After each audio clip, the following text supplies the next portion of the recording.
Chapter 30. Consequences. Mrs. Chester's fare was so very elegant and select that it was considered a great honor by the young ladies of the neighborhood to be invited to take a table, and everyone was much interested in the matter. Amy was asked, but Jo was not, which was fortunate for all parties, as her elbows were decidedly akimbo at this period of her life, and it took a good many hard knocks to teach her how to get on easily. The haughty, uninteresting creature was let severely alone, but Amy's talent and taste were duly complimented by the offer of the art table, and she exerted herself to prepare and secure appropriate and valuable contributions to it. Everything went on smoothly till the day before the fair opened. Then there occurred one of the little skirmishes which it is almost impossible to avoid, when some 25 women, old and young, with all their private piques and prejudices, try to work together. May Chester was rather jealous of Amy because the latter was a greater favorite than herself, and just at this time several trifling circumstances occurred to increase the feeling. Amy's dainty pen and ink work entirely eclipsed May's painted vases, that was one thorn. Then the all-conquering tutor had danced 4 times with Amy at a late party and only once with May, that was thorn number 2. But the chief grievance that rankled in her soul, and gave an excuse for her unfriendly conduct, was a rumor which some obliging gossip had whispered to her, that the March girls had made fun of her at the Lambs. All the blame of this should have fallen upon Jo, for her naughty imitation had been too lifelike to escape detection, and the frolicsome Lambs had permitted the joke to escape. No hint of this had reached the culprits, however, and Amy's dismay can be imagined, when, the very evening before the fair, as she was putting the last touches to her pretty table, Mrs. Chester, who, of course, resented the supposed ridicule of her daughter, said, in a bland tone, but with a cold look, "I find, dear, that there is some feeling among the young ladies about my giving this table to anyone but my girls. As this is the most prominent, and some say the most attractive table of all, and they are the chief getters-up of the fair, it is thought best for them to take this place. I'm sorry, but I know you are too sincerely interested in the cause to mind a little personal disappointment, and you shall have another table if you like." Mrs. Chester fancied beforehand that it would be easy to deliver this little speech, but when the time came, she found it rather difficult to utter it naturally, with Amy's unsuspicious eyes looking straight at her full of surprise and trouble. Amy felt that there was something behind this, but could not guess what, and said quietly, feeling hurt, and showing that she did, "Perhaps you had rather I took no table at all? Now, my dear, don't have any ill feeling, I beg. It's merely a matter of expediency. You see, my girls will naturally take the lead, and this table is considered their proper place. I think it very appropriate to you, and feel very grateful for your efforts to make it so pretty, but we must give up our private wishes, of course, and I will see that you have a good place elsewhere. Wouldn't you like the flower table?" The little girls undertook it, but they are discouraged. "You could make a charming thing of it, and the flower table is always attractive, you know. Especially to gentlemen," added May, with a look which enlightened Amy as to one cause of her sudden fall from favor. She colored angrily, but took no other notice of that girlish sarcasm, and answered with unexpected amiability, "It shall be as you please, Mrs. Chester. I'll give up my place here at once, and attend to the flowers, if you like." "You can put your own things on your own table, if you prefer," began May, feeling a little conscience-stricken, as she looked at the pretty racks, the painted shells, and quaint illuminations Amy had so carefully made and so gracefully arranged. She meant it kindly, but Amy mistook her meaning and said quickly, "Oh, certainly, if they are in your way," and sweeping her contributions into her apron, pell-mell, she walked off, feeling that herself and her works of art had been insulted past forgiveness. "Now she's mad." "Oh, dear, I wish I hadn't asked you to speak, Mamma," said May, looking disconsolately at the empty spaces on her table. "Girls' quarrels are soon over," returned her mother, feeling a trifle ashamed of her own part in this one, as well she might. The little girls hailed Amy and her treasures with delight, which cordial reception somewhat soothed her perturbed spirit, and she fell to work, determined to succeed florally, if she could not artistically. But everything seemed against her. It was late, and she was tired. Everyone was too busy with their own affairs to help her, and the little girls were only hindrances, for the dears fussed and chattered like so many magpies, making a great deal of confusion in their artless efforts to preserve the most perfect order. The evergreen arch wouldn't stay firm after she got it up, but wiggled and threatened to tumble down on her head when the hanging baskets were filled. Her best tile got a splash of water, which left a sepia tear on the Cupid's cheek. She bruised her hands with hammering, and got cold working in a draught, which last affliction filled her with apprehensions for the morrow. Any girl reader who has suffered like afflictions will sympathize with poor Amy and wish her well through her task. There was great indignation at home when she told her story that evening.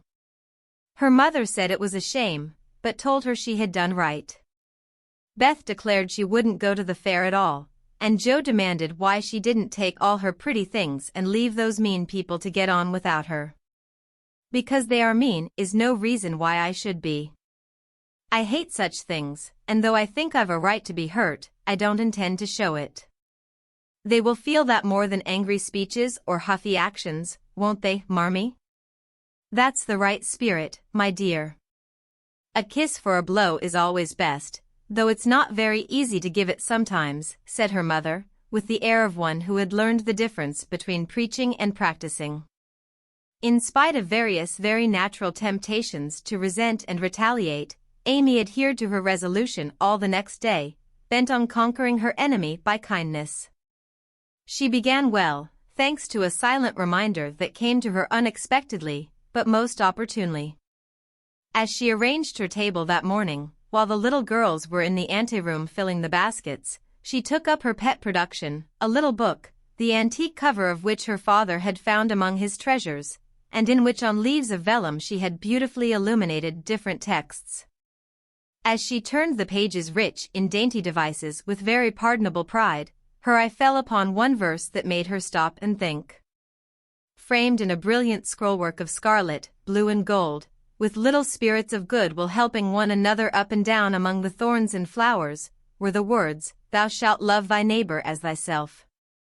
I ought, but I don't, thought Amy, as her eye went from the bright page to May's discontented face behind the big vases, that could not hide the vacancies her pretty work had once filled. Amy stood a minute, turning the leaves in her hand, reading on each some sweet rebuke for all heartburnings and uncharitableness of spirit. Many wise and true sermons are preached us every day by unconscious ministers in street, school, office, or home. Even a fair table may become a pulpit, if it can offer the good and helpful words which are never out of season. Amy's conscience preached her a little sermon from that text, then and there, and she did what many of us do not always do, took the sermon to heart, and straightway put it in practice. A group of girls were standing about May's table, admiring the pretty things, and talking over the change of saleswomen. They dropped their voices, but Amy knew they were speaking of her, hearing one side of the story and judging accordingly. It was not pleasant, but a better spirit had come over her, and presently a chance offered for proving it. She heard May say sorrowfully, "It's too bad, for there is no time to make other things, and I don't want to fill up with odds and ends." The table was just complete then. "Now it's spoiled." "I dare say she'd put them back if you asked her," suggested someone. "How could I after all the fuss?" began May, but she did not finish, for Amy's voice came across the hall, saying pleasantly, "You may have them, and welcome, without asking if you want them. I was just thinking I'd offer to put them back, for they belong to your table rather than mine. Here they are, please take them, and forgive me if I was hasty in carrying them away last night." As she spoke, Amy returned her contribution, with a nod and a smile, and hurried away again, feeling that it was easier to do a friendly thing than it was to stay and be thanked for it. "Now, I call that lovely of her, don't you?" cried one girl. May's answer was inaudible, but another young lady, whose temper was evidently a little soured by making lemonade, added, with a disagreeable laugh, "Very lovely," for she knew she wouldn't sell them at her own table. Now, that was hard. When we make little sacrifices we like to have them appreciated, at least, and for a minute Amy was sorry she had done it, feeling that virtue was not always its own reward. But it is, as she presently discovered, for her spirits began to rise, and her table to blossom under her skillful hands. The girls were very kind, and that one little act seemed to have cleared the atmosphere amazingly. It was a very long day and a hard one for Amy, as she sat behind her table, often quite alone, for the little girls deserted very soon. Few cared to buy flowers in summer, and her bouquets began to droop long before night. The art table was the most attractive in the room. There was a crowd about it all day long, and the tenders were constantly flying to and fro with important faces and rattling money boxes. Amy often looked wistfully across, longing to be there, where she felt at home and happy, instead of in a corner with nothing to do. It might seem no hardship to some of us, but to a pretty, blithe young girl it was not only tedious, but very trying, and the thought of Laurie and his friends made it a real martyrdom. She did not go home till night, and then she looked so pale and quiet that they knew the day had been a hard one, though she made no complaint, and did not even tell what she had done. Her mother gave her an extra cordial cup of tea. Beth helped her dress, and made a charming little wreath for her hair, while Jo astonished her family by getting herself up with unusual care, and hinting darkly that the tables were about to be turned. "Don't do anything rude, pray, Jo. I won't have any fuss made, so let it all pass and behave yourself," begged Amy, as she departed early, hoping to find a reinforcement of flowers to refresh her poor little table. "I merely intend to make myself entrancingly agreeable to every one I know, and to keep them in your corner as long as possible. Teddy and his boys will lend a hand, and we'll have a good time yet," returned Jo, leaning over the gate to watch for Laurie. Presently the familiar tramp was heard in the dusk, and she ran out to meet him. "Is that my boy?" "As sure as this is my girl," and Laurie tucked her hand under his arm with the air of a man whose every wish was gratified. "Oh, Teddy, such doings," and Jo told Amy's wrongs with sisterly zeal. "A flock of our fellows are going to drive over by and by, and I'll be hanged if I don't make them buy every flower she's got, and camp down before her table afterward," said Laurie, espousing her cause with warmth. "The flowers are not at all nice," Amy says, "and the fresh ones may not arrive in time. I don't wish to be unjust or suspicious, but I shouldn't wonder if they never came at all." "When people do one mean thing they are very likely to do another," observed Jo in a disgusted tone. "Didn't Hayes give you the best out of our gardens?" "I told him to." "I didn't know that, he forgot, I suppose, and, as your grandpa was poorly, I didn't like to worry him by asking, though I did want some." "Now, Jo, how could you think there was any need of asking? They are just as much yours as mine." "Don't we always go halves in everything?" began Laurie, in the tone that always made Jo turn thorny. "Gracious, I hope not. Half of some of your things wouldn't suit me at all. But we mustn't stand philandering here. I've got to help Amy, so you go and make yourself splendid, and if you'll be so very kind as to let Hayes take a few nice flowers up to the hall, I'll bless you forever."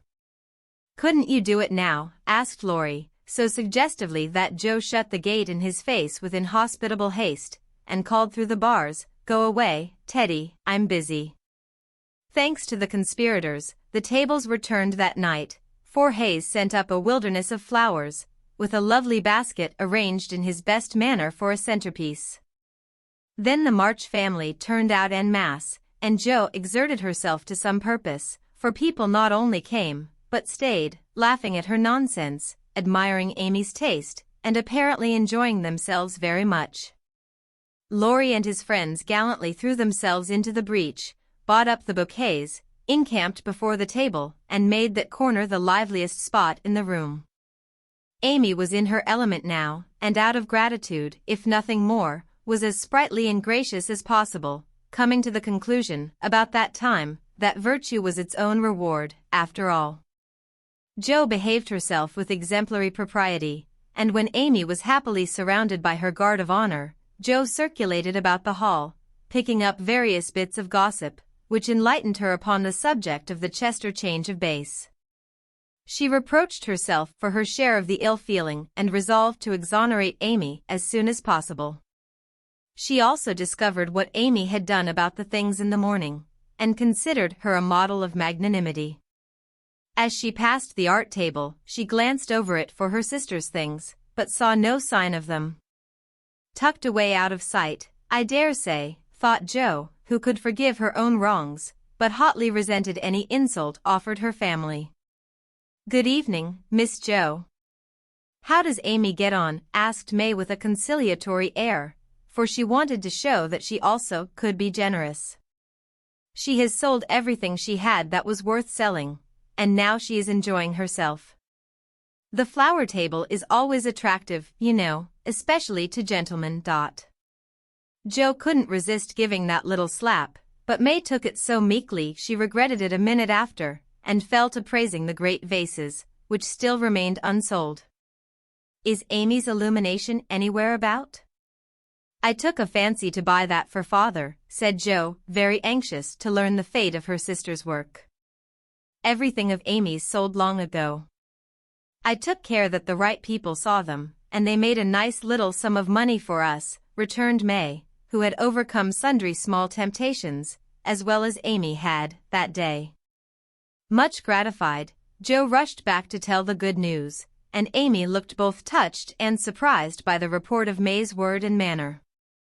"Now, gentlemen, I want you to go and do your duty by the other tables as generously as you have by mine, especially the art table," she said, ordering out Teddy's own, as the girls called the college friends. "Charge, Chester, charge is the motto for that table, but do your duty like men, and you'll get your money's worth of art in every sense of the word," said the irrepressible Jo, as the devoted phalanx prepared to take the field. "To hear is to obey, but March is fairer far than May," said little Parker, making a frantic effort to be both witty and tender, and getting promptly quenched by Laurie, who said, "Very well, my son," for a small boy, and walked him off, with a paternal pat on the head. "By the vases," whispered Amy to Laurie, as a final heaping of coals of fire on her enemy's head. To May's great delight, Mr. Lawrence not only bought the vases, but pervaded the hall with one under each arm. The other gentlemen speculated with equal rashness in all sorts of frail trifles, and wandered helplessly about afterward, burdened with wax flowers, painted fans, filigree portfolios, and other useful and appropriate purchases. Aunt Carol was there, heard the story, looked pleased, and said something to Mrs. March in a corner, which made the latter lady beam with satisfaction, and watch Amy with a face full of mingled pride and anxiety, though she did not betray the cause of her pleasure till several days later. The fair was pronounced a success, and when May bade Amy good night, she did not gush as usual, but gave her an affectionate kiss, and a look which said forgive and forget. That satisfied Amy, and when she got home she found the vases paraded on the parlor chimney-piece with a great bouquet in each. The reward of merit for a magnanimous March, as Laurie announced with a flourish. "You've a deal more principle and generosity and nobleness of character than I ever gave you credit for, Amy. You've behaved sweetly, and I respect you with all my heart," said Jo warmly, as they brushed their hair together late that night. "Yes, we all do, and love her for being so ready to forgive. It must have been dreadfully hard, after working so long and setting your heart on selling your own pretty things.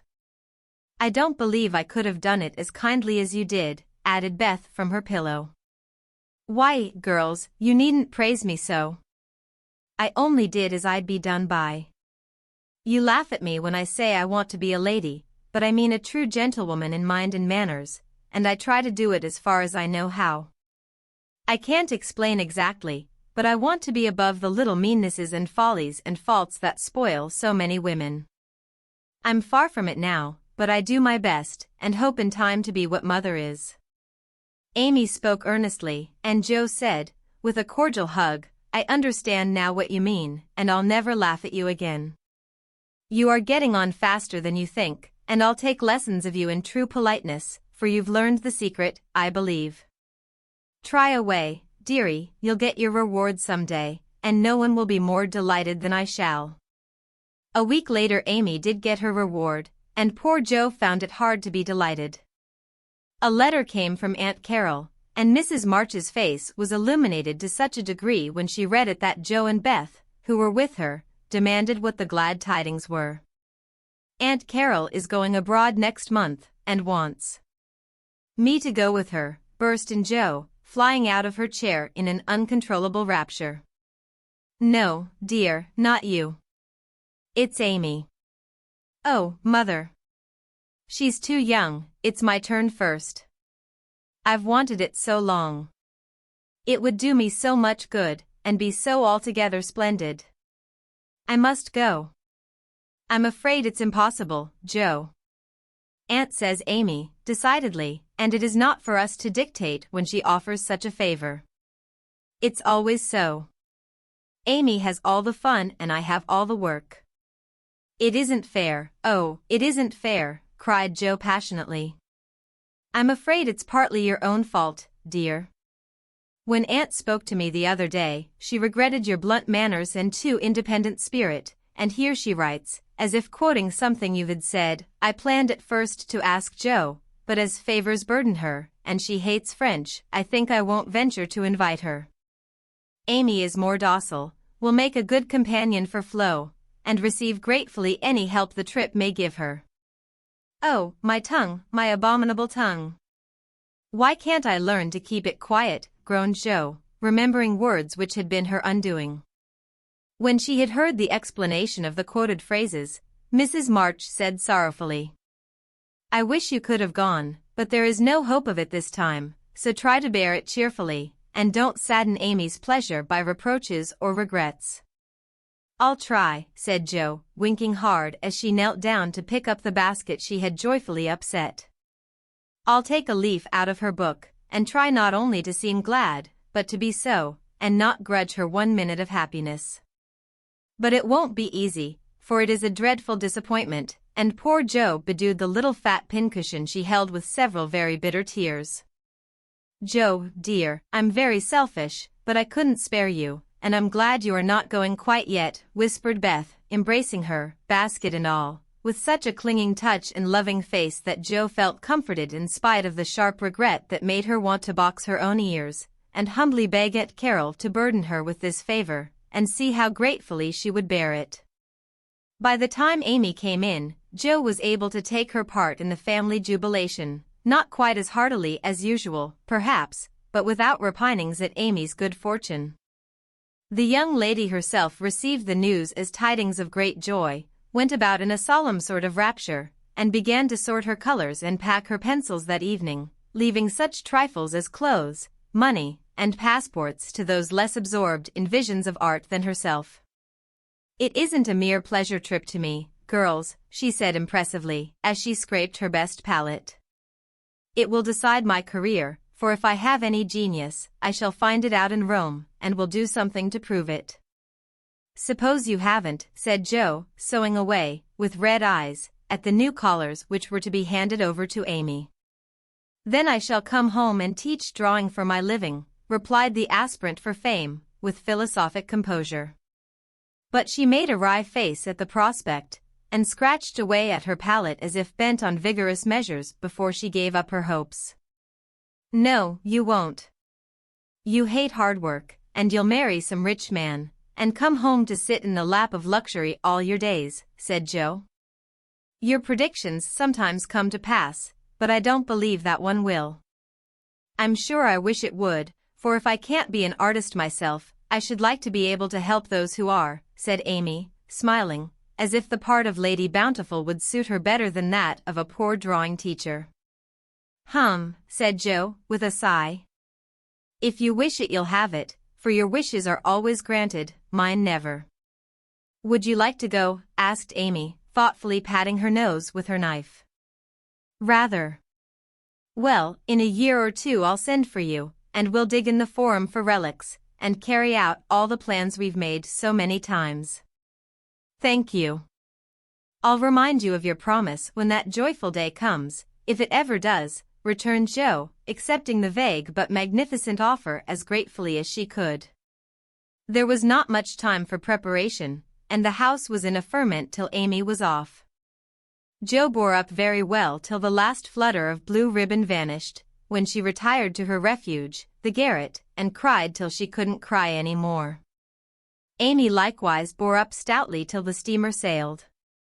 Then just as the gangway was about to be withdrawn, it suddenly came over her that a whole ocean was soon to roll between her and those who loved her best, and she clung to Laurie, the last lingerer, saying with a sob, "Oh, take care of them for me, and if anything should happen." "I will, dear, I will, and if anything happens, I'll come and comfort you," whispered Laurie, little dreaming that he would be called upon to keep his word. So Amy sailed away to find the old world, which is always new and beautiful to young eyes, while her father and friend watched her from the shore, fervently hoping that none but gentle fortunes would befall the happy-hearted girl, who waved her hand to them till they could see nothing but the summer sunshine dazzling on the sea.